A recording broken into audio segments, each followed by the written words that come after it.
When did you first identify with being trans?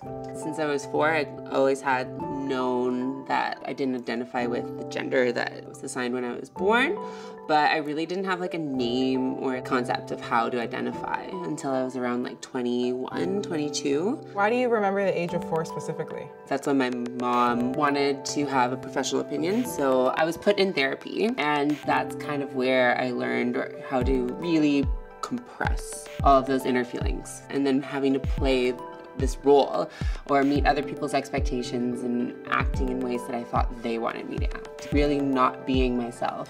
And so it's very liberating to just be me. So how do people usually ask you about your gender identity? People will, so like, are you a boy or a girl? I want to be playful with it, like I don't want it to be like nonchalant. I'll be like, oh well, what do you think?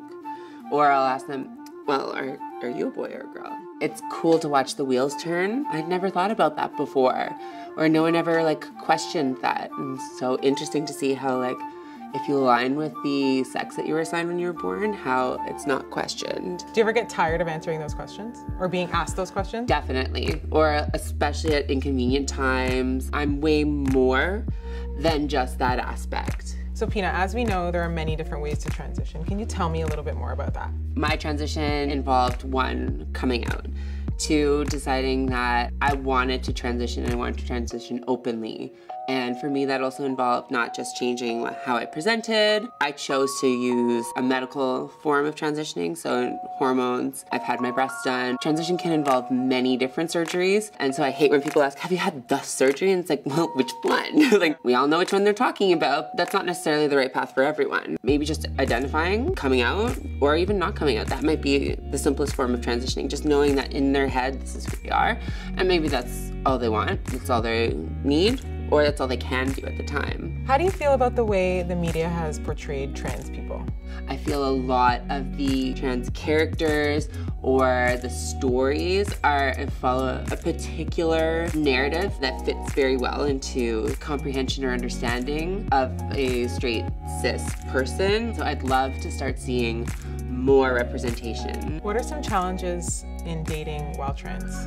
For me, I have found that being vulnerable can be a challenge, or like if someone doesn't immediately know that I'm trans, that coming out to someone, that can be a challenge. My partner or potential partner, how do they define their sexuality? Is that changing from what it used to be? In my experiences anyways, it's very difficult dating a straight cis man because then his straightness is then questioned. And he also too questions it. Do you like being vulnerable?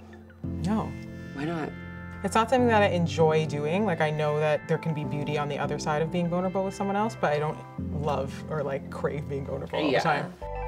Probably like a lot of fear then. That feeling, that vulnerability, that's a great way to relate to a trans person. You might not understand my experience because you haven't lived it. I might not understand yours. And that's a great place for us to be vulnerable with one another and create that something that's super beautiful.